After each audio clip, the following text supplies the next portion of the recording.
Hello, Patrick Walchuk here with a property that we've selected to present to you this month.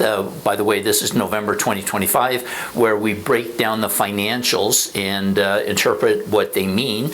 So we've got a property that's a little bit different because it's a very small property. It's a modest kind of duplex. So let's get right into what it's sold for and what that means. So it was a duplex. It was in the East End of Ottawa, listed for $625,000. And it sold for $613,000. So basically $305,000 a unit kind of thing, which is, you know, fairly low.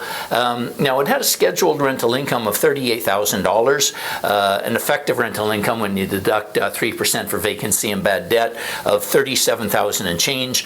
The stated operating expenses were $13,000. So when you factor in 5% for management, 5% for maintenance, it gives us total operating expenses of almost $17,000. And what we're able to calculate from that is what's the net operating income on the property. In this case here, it's a little over $20,000. So let's throw that into the basket, shape it up, and see what kind of things that we get coming out the other end, which is a cap rate of 3.3, which is really quite low. That's kind of surprising on a building where, you know, the units sold for $305,000 each.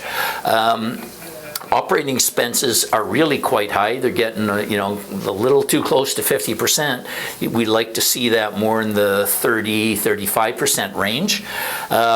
So when we see that kind of thing and we see a high cap rate, we're going to see a higher than average gross and net. You know, we might typically like to see something around 12 and 24, so you can see how high that is. And in order for this, what we look at next is that in order for this property to have a positive cash flow, how much of a down payment as a percentage is required.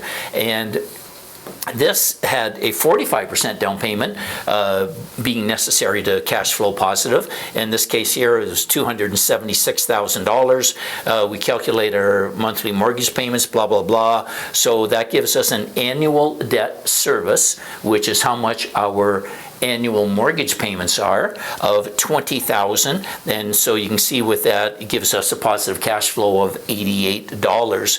So this is a little bit surprising. It kind of sold for a premium, even though it's lower end kind of stuff. So I'm wondering if maybe somebody bought it to own or occupy, and that's why we frequently see these higher prices on these smaller buildings.